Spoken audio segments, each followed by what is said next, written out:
Not that I know of.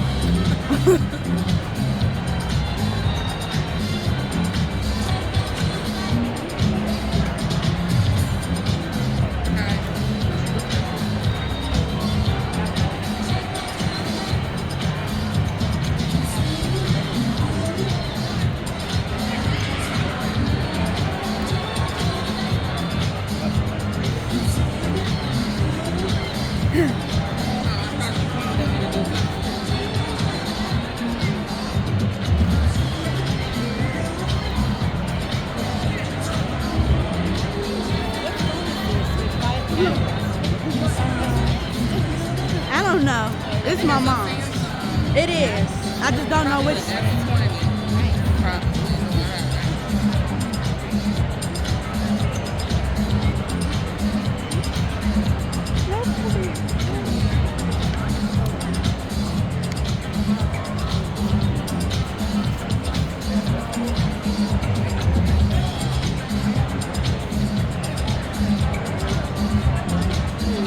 That's a lot.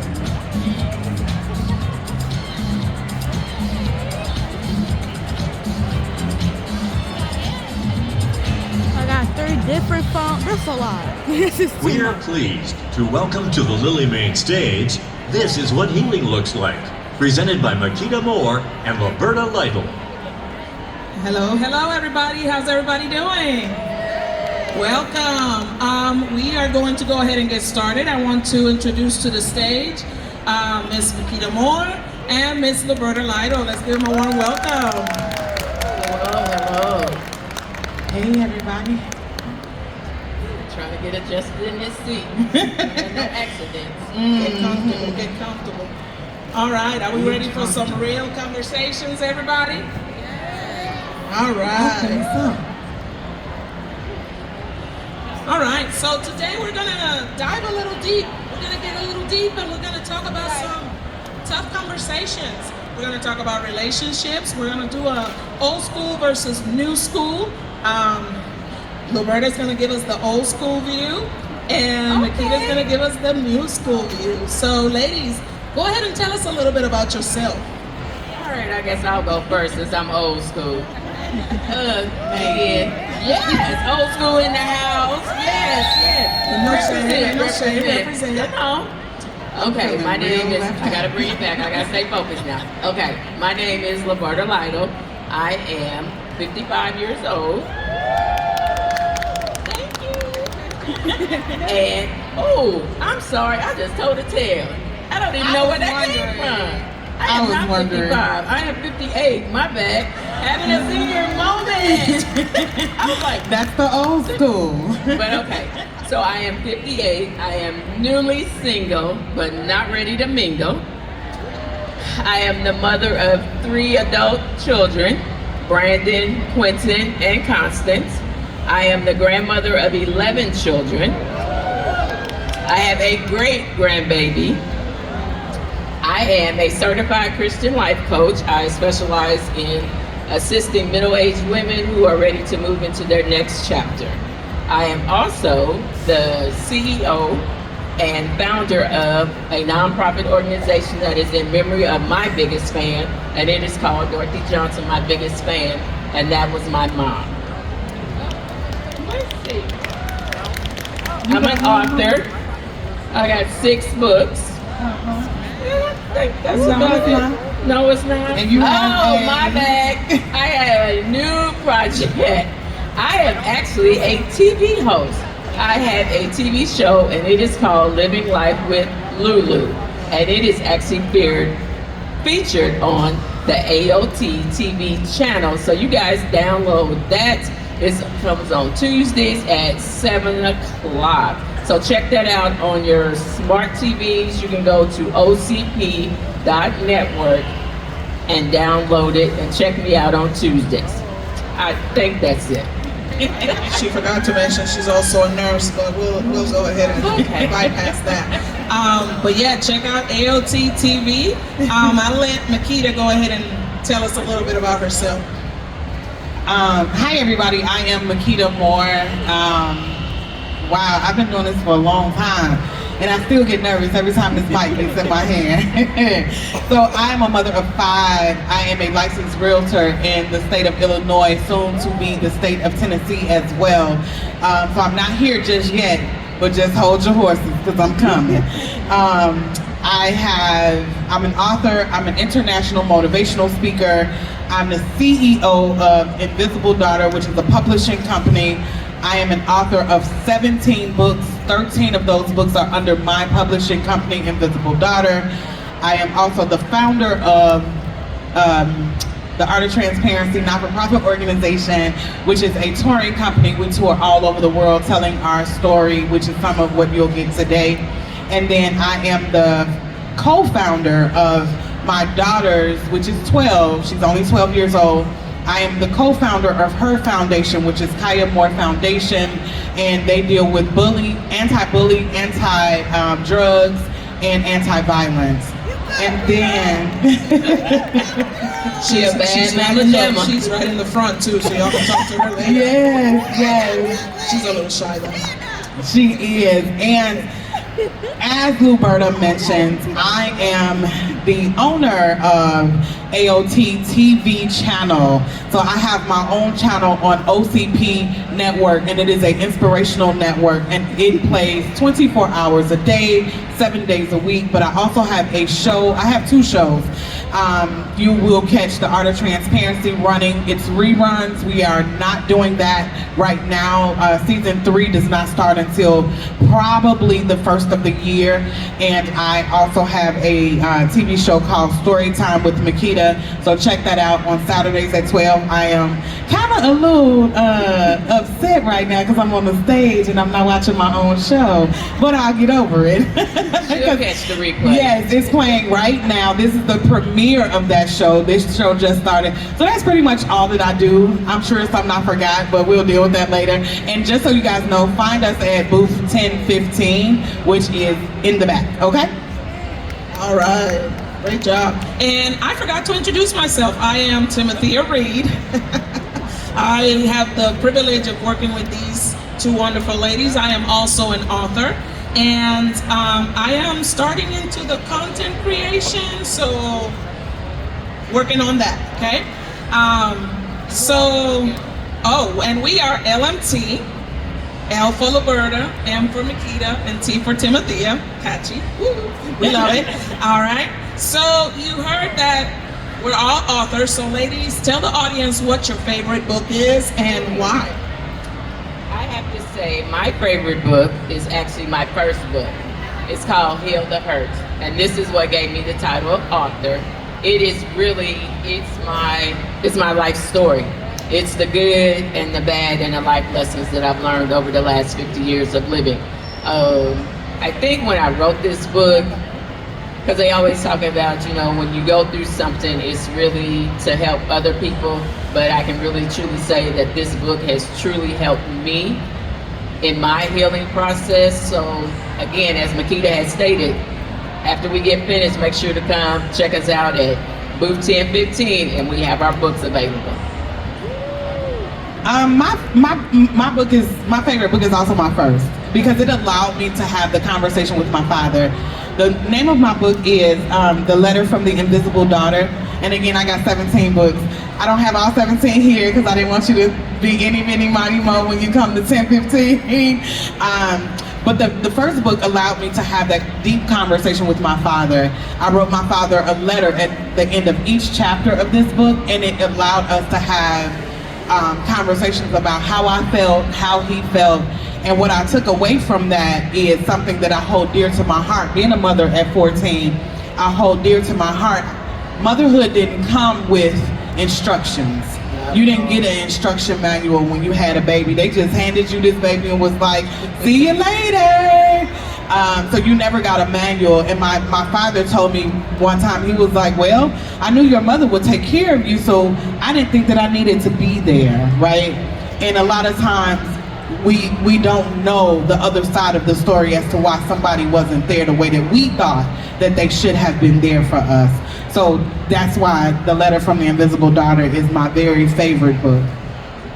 Okay.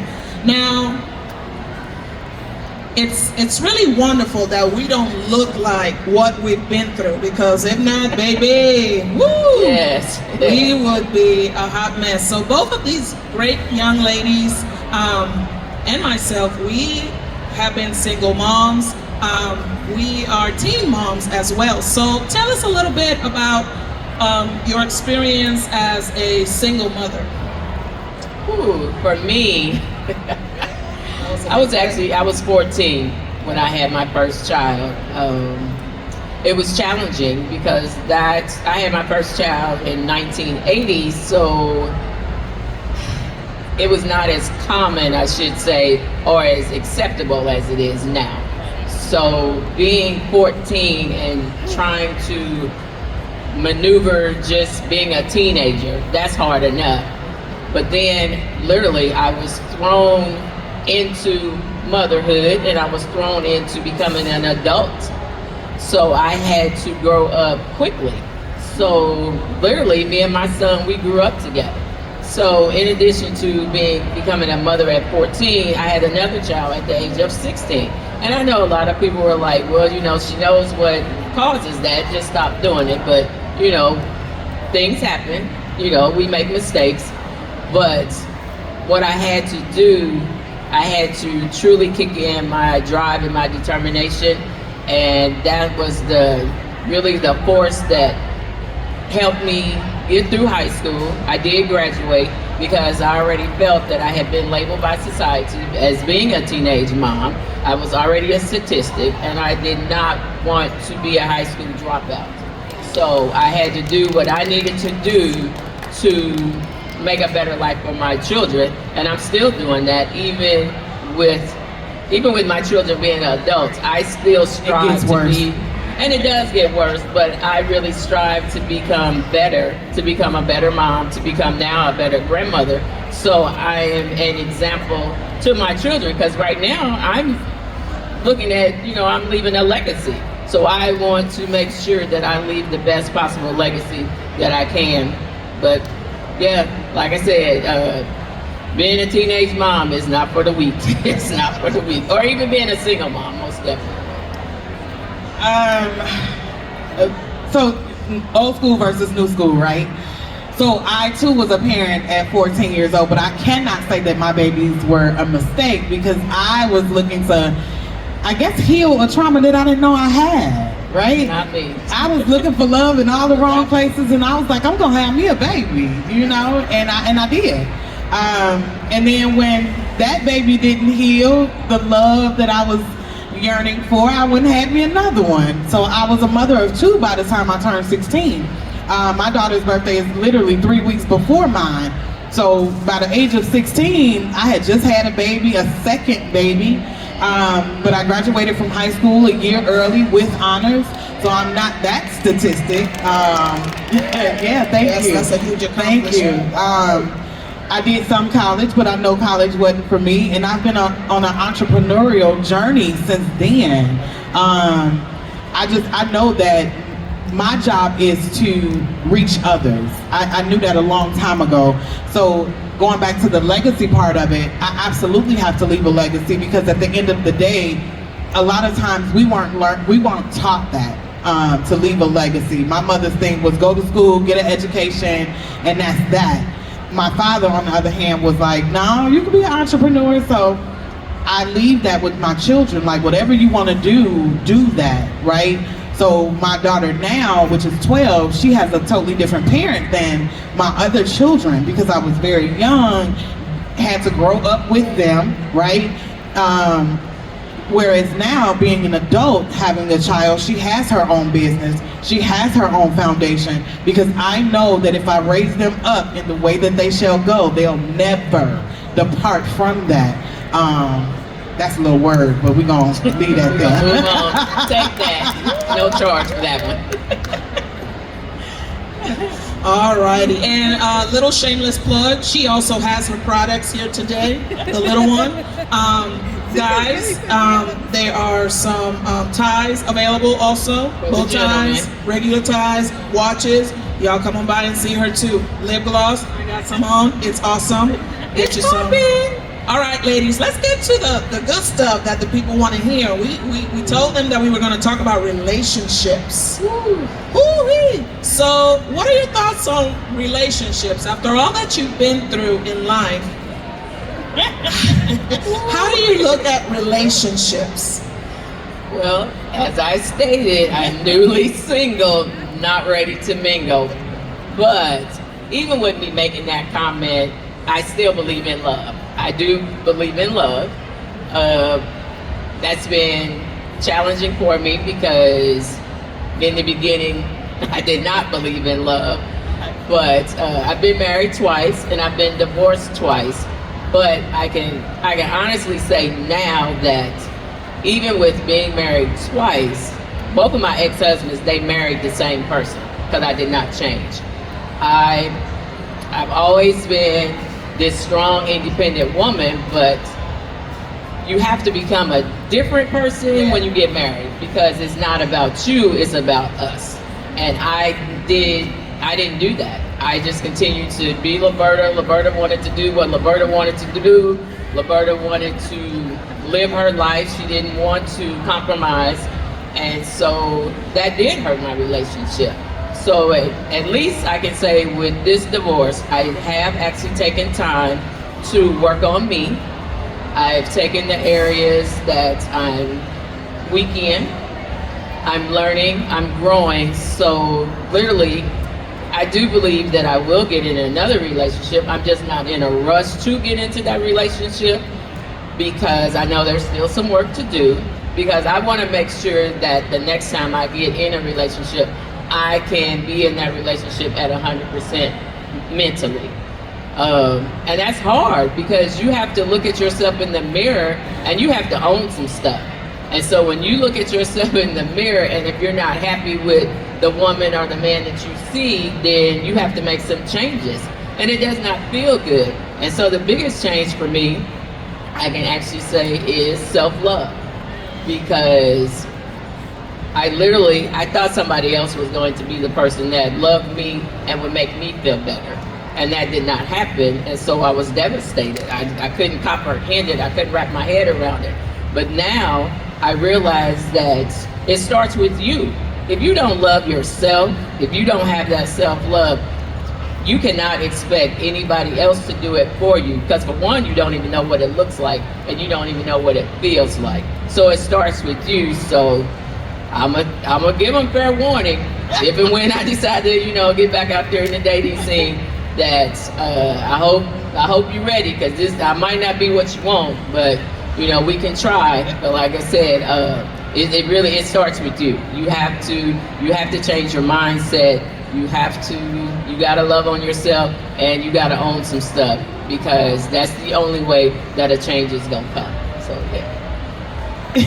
She always says she's single and not ready to mingle. And I be like, girl, we mingling out here, okay? That's her motto. We is mingling out here. I'm gonna make a shirt with that on there. I'm just saying. And I'm gonna wear it every day, okay? So I too am single, and I've never been married.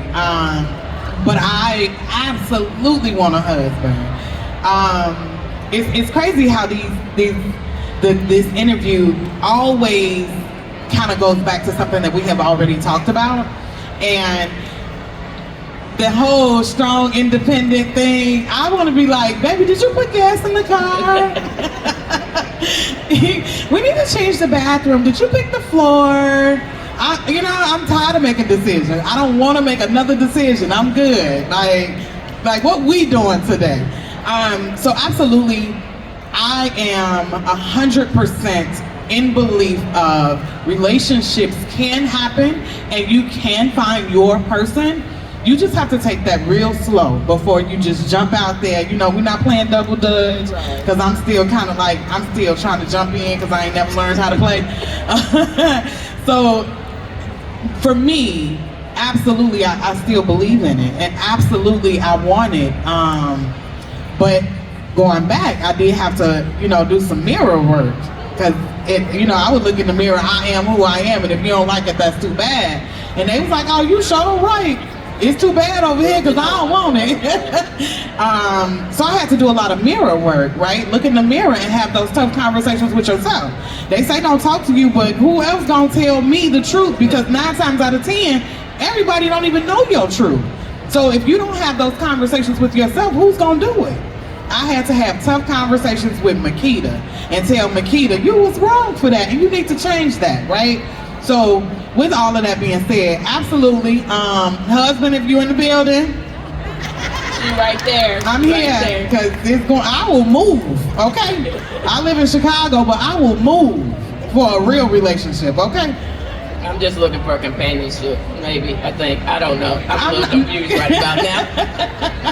All right, great job. So ladies, with everything that you have been through in life, you know, all those obstacles that you've had to overcome, how do you heal? What do you do to get through those tough moments? Because I know there's tough moments still. Everything is not peachy just because we're older and wiser. So how do you work through that? Ooh, that's a tough one. I can say for me, I've been to a therapist. I actually, I remember the first time, because I've seen a couple of therapists, so the last one I went to, he was young. He really looked like he had just graduated from school. So I remember You are not the one. and that's basically what it was. I remember I walked into his office and we started talking. And with me being an author, I think I kind of scared him because I did say that, you know, this conversation could possibly end up in a book. And he was like, what? And so I was there really just trying to get some answers. I think I really knew the answers deep down inside, really confirmation. Yeah. I think that's what I was looking for.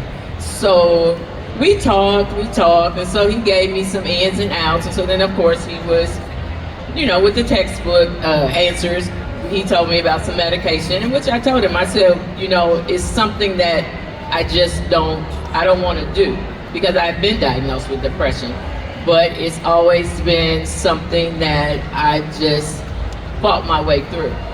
Whatever I had to do, pray, cry, scream, whatever I had to do, I've always been able just to push through. And I had to tell him, I said, that's just not for me. I do realize that some other people, you know, do want to might have to take medicine. So I've been to a therapist, we talked, he was traumatized, but he did help me. In the end, I do a lot of journaling, and I have to agree with Makita. I talk to myself a lot. I mean, a lot. I'm in the mirror a lot. I do affirmations. I have these heart-to-heart conversations. So yeah, therapist, journaling, exercising, and having conversations with myself. That's what I do. 2 words, therapy and prayer. That part too. Period, right? For me, I had to go see a therapist because I was, when my healing journey first started, I was still telling myself craziness in the mirror because you've been telling yourself this for so long, you start to believe that. Yeah, it so sounds like your truth. It's my truth, right? So I started to go to therapy, and I've always been in prayer. Like, listen, God, you're gonna have to help me through this. I grew up in church, but you know, and I'm gonna say something funny, don't judge me. You know, on them nights that you real drunk, because I know we didn't have them. Somebody in this audience done had them. And you praying to God like, Lord, please just let me get home. I promise I'd never do this again. Or got some hands. Or the next morning when you like, you know, over the porcelain God, and you like, Lord, please, if you just let me. So prayer for me works, right? Like, he has gotten me through some days. So for me, prayer, therapy, and then realizing my part in whatever it is that caused the trauma. Realizing my part in that is also part of those tough conversations as well. So prayer, therapy, conversations, you know, and I want to add this little bit. Just because I healed yesterday from X, Y, and Z, baby, tomorrow got 1, 2, and 3. So here I go again, you know, right? Healing from something else. But I take the tools from A, B, and C and apply those to 1, 2, and 3. And that's how I make it through. So don't ever think that the healing journey just ends one day that you feel better. You have to apply those lessons. You have to apply those techniques to the next thing that happens, because it's going to happen. Life is going to life. Life is life. Ooh, that is so good. Now, guys, it is so important. Mental health, it is so important. You need to make sure that you are taking care of yourself. You need to make sure that, don't be embarrassed. You're not alone. We all go through a lot of stuff. We deal with several things. Find people that you can talk to. Find people that can listen to you and do all that stuff. All right, ladies, so we are almost out of time. So go ahead and tell the people how they can find you. Tell them again what booth we're in and all that great stuff. You can find me on Instagram. You can find me on Facebook. I'm under Liberta Lido on either one. You can go to my website. Literally everything is under Liberta Lido. I just try to keep it real simple. So yes, Facebook, Instagram, and you can check out my website. And again, we are at booth 1015. Come and see us. Find me at booth 1015 today. That's where you can find me, right? And I am under Makita the Author Moore on all platforms as well, Facebook, Instagram, all of that. We will be back on this same stage tomorrow at 2:15. I hope you guys got something and took something away from something that we said today, because it is very important to have these conversations. A lot of times we don't have conversations, especially in a place like this. I promise you, anything that you're going through, we probably can either tell you how we got through it, or we can point you in the direction of somebody that has been there. So I want to thank you all for being here and sitting here through this. Thank you so very much. Thank you for joining us. Thank you. Appreciate you. Booth 1015. Come see us.